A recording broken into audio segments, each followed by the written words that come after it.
Fala, pessoal, muito boa tarde. Estou aqui com Marcelo, da Invexa Capital. Invexa, correto, né, Marcelo? A pronúncia é essa, né? Tá. E chamei ele aqui, convidei ele aqui para a gente fazer um bate-papo, para a gente conversar sobre o mercado financeiro, sobre as ideias de investimento dele, para saber como a Invexa está olhando para o mercado, né, o que ele espera desse nosso Brasilzão aí, de minha Nossa Senhora. Eu chamo carinhosamente Brasília de cabaré, ok? Então, o que ele espera do cabaré, o que o cabaré nos reserva e se isso está fazendo preço. Enfim, é um bate-papo bem aberto, saber um pouquinho das ideias aí da Invexa. O Marcelo é o CEO da Invexa, vocês estão em Blumenau, né, um paraíso, né, então, ou seja, estão fora do eixo Rio-São Paulo, e é importante você ver, tem surgido muitas ideias de investimento, muitos bons fundos fora desse eixo Rio-São Paulo, ok? Eu tenho acompanhado alguns gestores fora desse eixo, e eu acho que esse bate-papo vai ser legal, cara, porque é uma ideia fora, né, desse comunzão aí do Rio São Paulo. Bom, primeiro, cara, apresenta a Invexa pra gente aí, diz, né, quem são vocês, enfim. Bom, Gustavo, pessoal, nós somos aí uma gestora com 10 anos já de mercado. A gente já teve experiência egressa em outras instituições também. E a gente está, claro, né, constantemente evoluindo. A gente começou fazendo um trabalho mais específico com clientes de alta renda, consultoria, de certa forma um wealth. Depois a gente foi migrando para a parte de carteiras administradas e posteriormente os fundos, né? Então a gente hoje está focado em renda variável, né, em mercado acionário mesmo. E a gente está sempre vendo oportunidades, né? Agora a legislação mudando em termos de aplicação para investidores domésticos em relação a ativos internacionais. A gente vê as criptomoedas, né? Vê os fundos imobiliários. Então tem muita coisa nova aí surgindo e a gente tem acompanhado tudo isso aí. Mas só para entender, o foco de vocês, a expertise é equity, é ações. Equity, é isso aí. A Ok, análise de investimento em ações.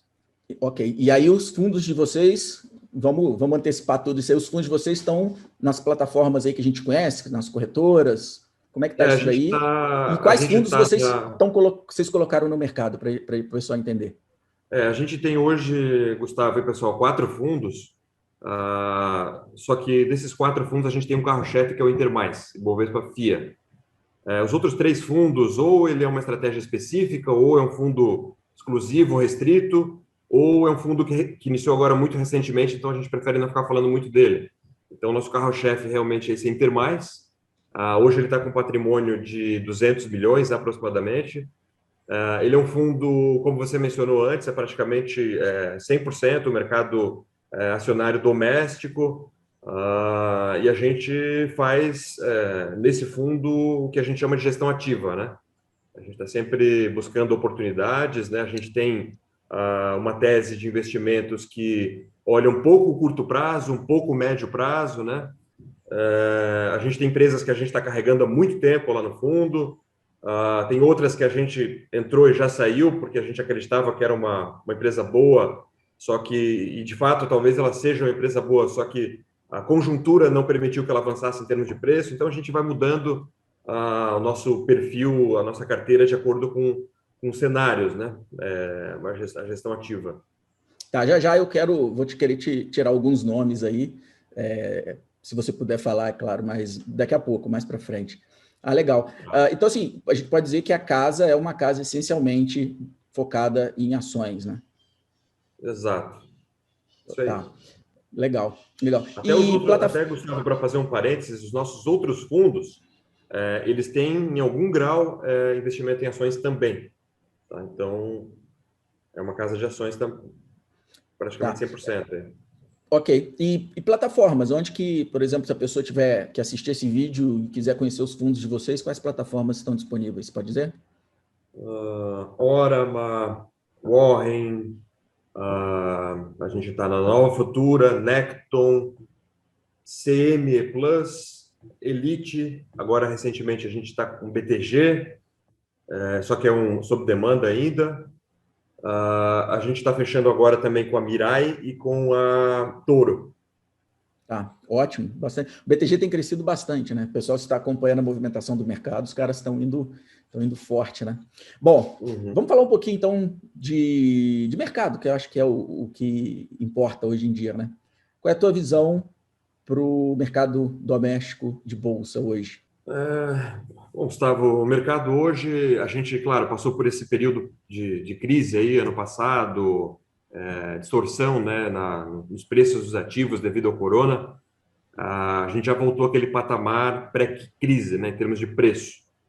Claro que muita coisa mudou em termos de crescimento econômico, em termos de expansão fiscal. Lá fora também a gente teve muitas mudanças, né, políticas inclusive. Mas a gente gosta, né, de olhar além disso, né, porque a gente vê que corona está relativamente precificado, vacinação está precificada. Então a gente gosta, a parte fiscal, todo mundo gosta de falar muito. Tudo bem, a gente tem um problema fiscal, mas não é de hoje. O problema acho que já vem aí de 7, 8 anos, né?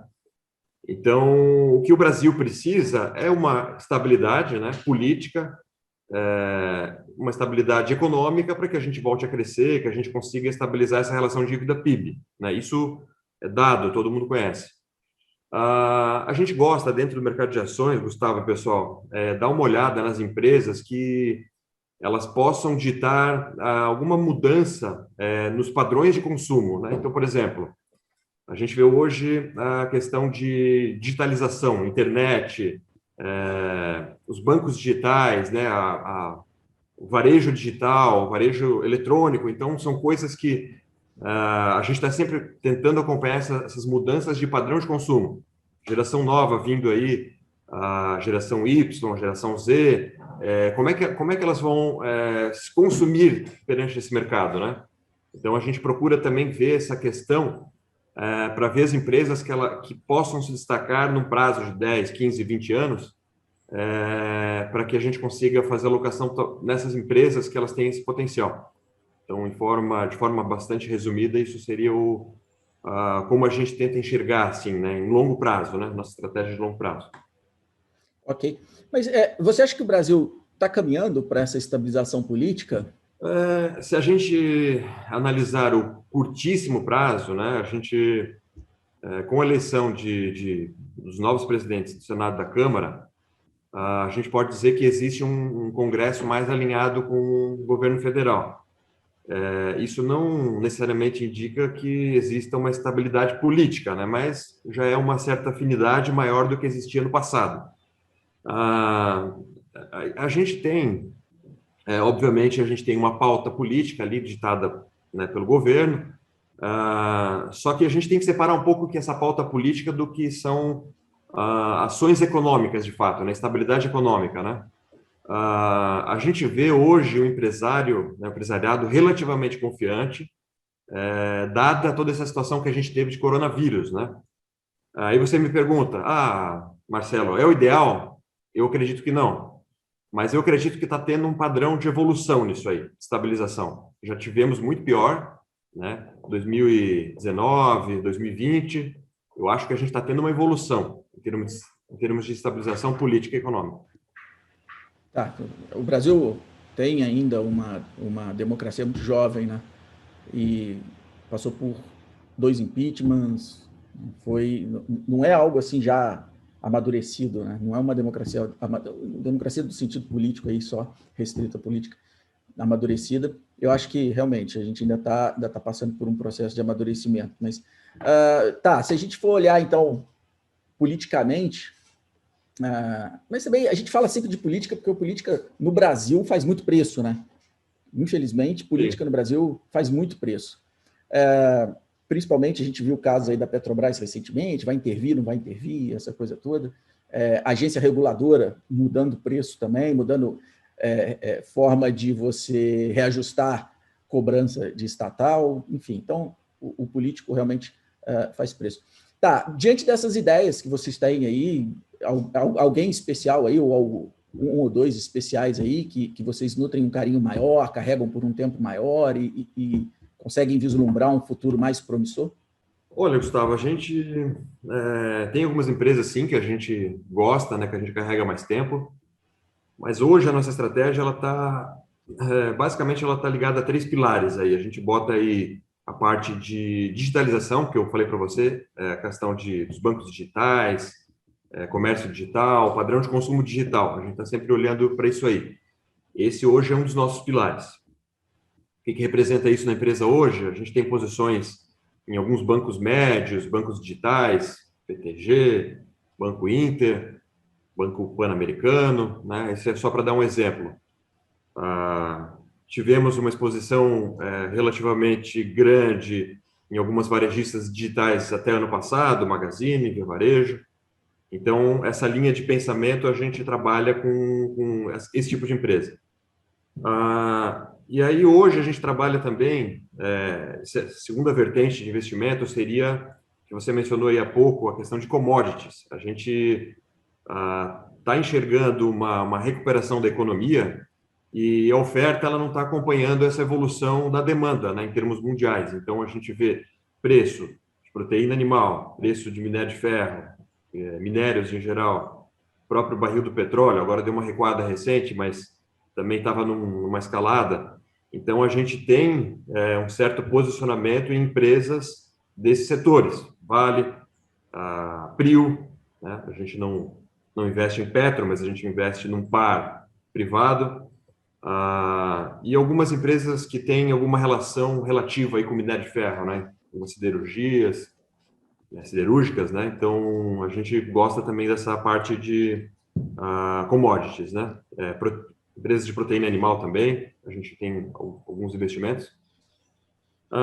E aí, a terceira vertente que a gente gosta e a gente acredita que hoje é um momento é o de você efetivamente acreditar numa certa recuperação econômica, né, no Brasil.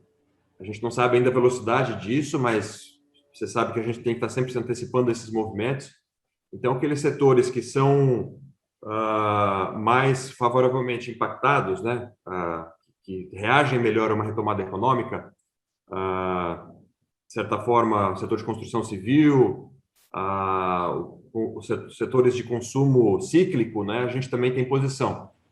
Então, basicamente, a gente tem esses três pilares aí que a gente trabalha: bancos digitais, bancos e varejo digital, empresas de commodities, empresas de consumo cíclico e de construção civil. Então, hoje a gente está focado nessas três vertentes aí. Na sua opinião, falar um pouquinho de construção, se a alta da Selic, qual impacto você espera nesse setor? Ou seja, se vai tirar preço das companhias ou o déficit habitacional mais as linhas de crédito superam, né, esse ajuste para cima da Selic, que a gente espera que aconteça?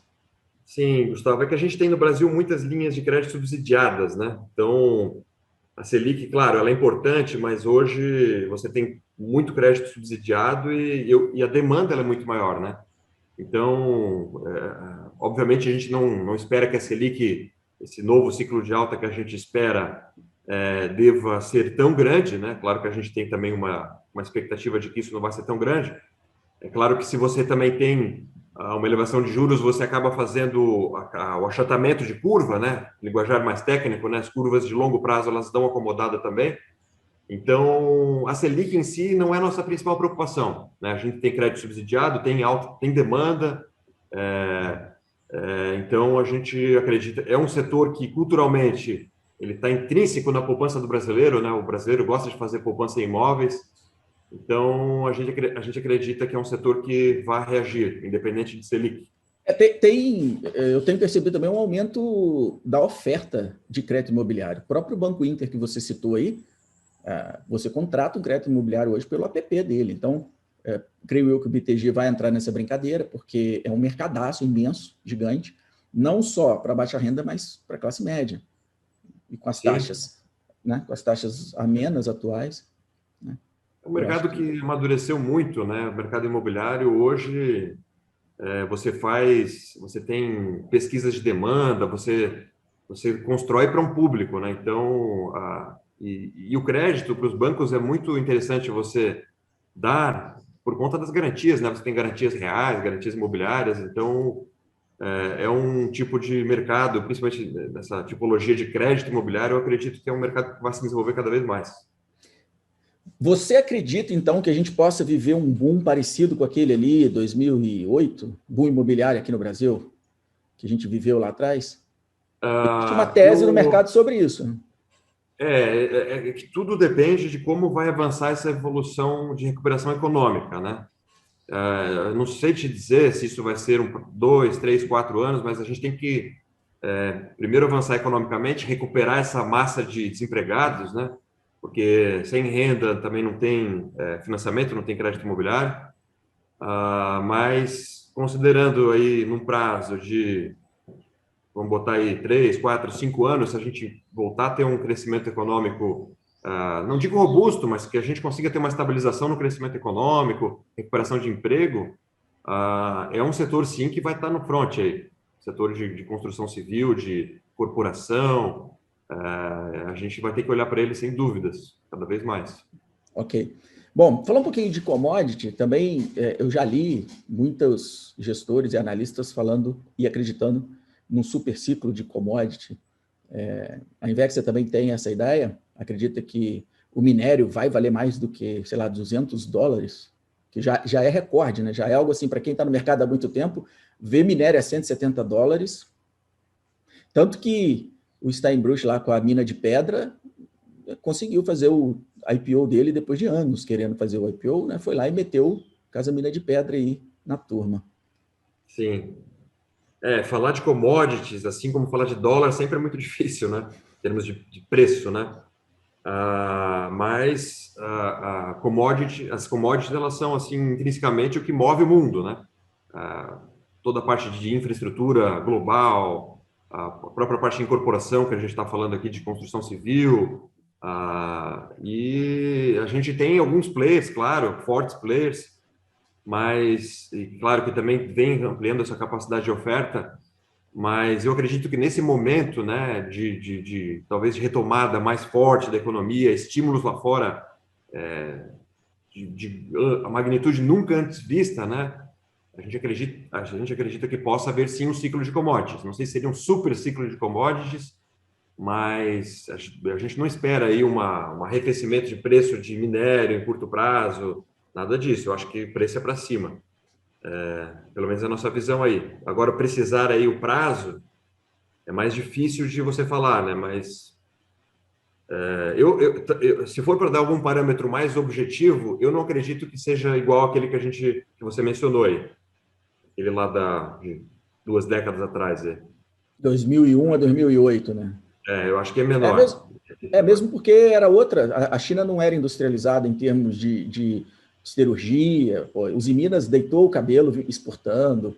Eu me lembro que eu acompanhava a Confab, adorava a empresa, e em 2010, se eu não me engano, ela perdeu uma licitação para na Samarco por uma empresa chinesa. Os caras colocavam o duto no Brasil 30% menos do que a própria Confab. Eu até falei com o RI na época e ele falou: olha, não temos o que fazer, nós vamos perder essa licitação. Os caras põem 30% menos aqui.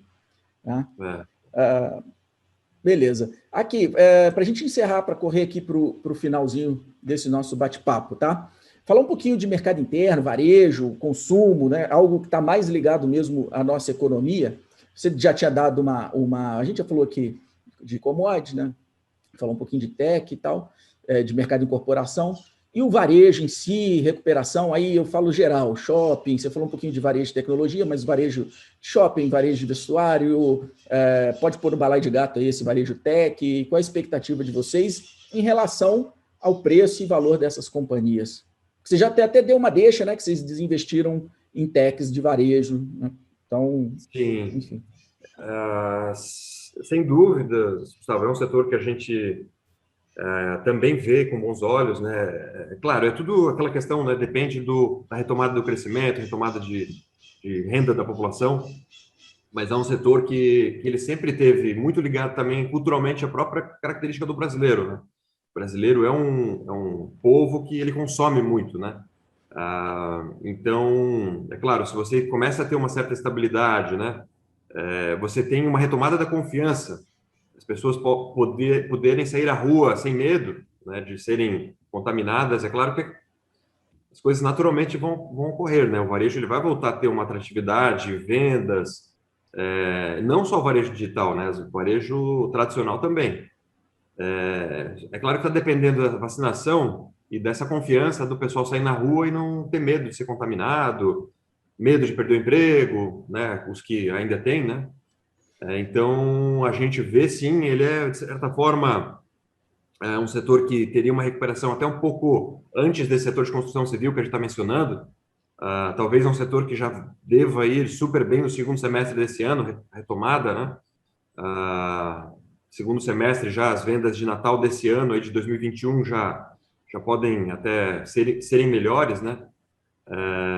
Então, é claro, a gente também tem uma expectativa muito positiva nesses setores. A gente tem investimentos em algumas empresas tradicionais nesse setor ainda, né? Então, aguardando essa retomada também. É exatamente isso aí. A gente tem essa visão aí.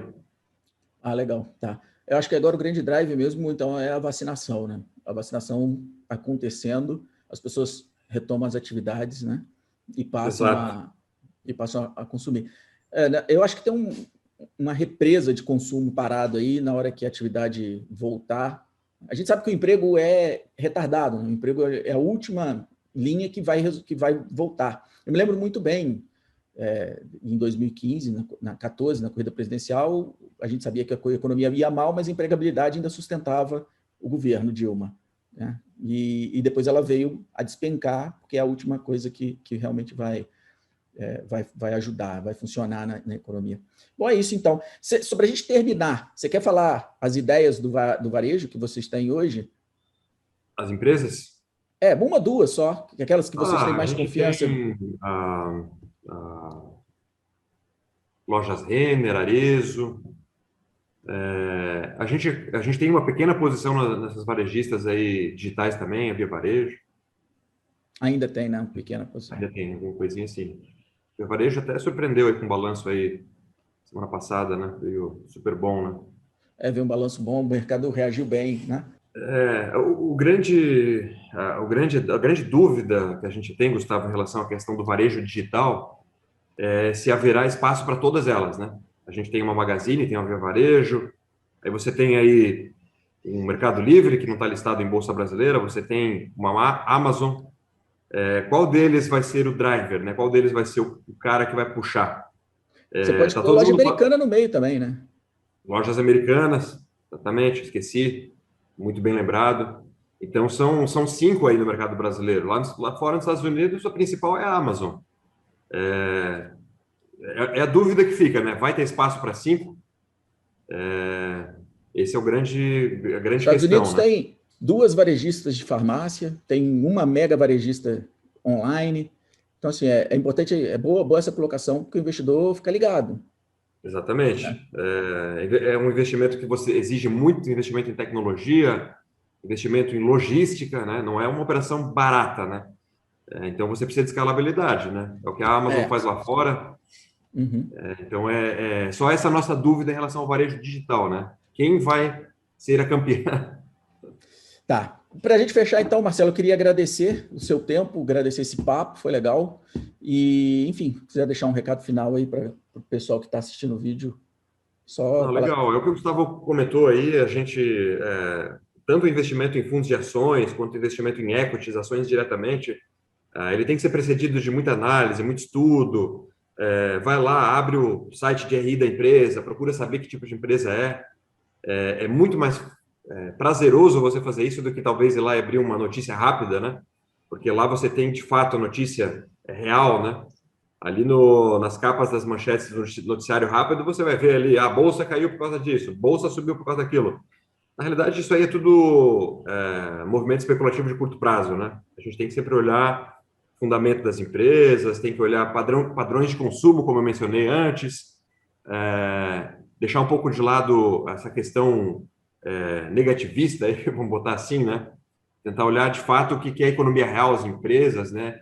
E o que elas podem proporcionar a vocês, investidores, como sócios, né? Então, é isso aí, muito estudo, análise e seleção aí de bons fundos, bons gestores, né? Eu acho que isso é importante também. Você tem que sempre ter uma diversificação de PL, de patrimônio, né, em várias classes, em várias modalidades.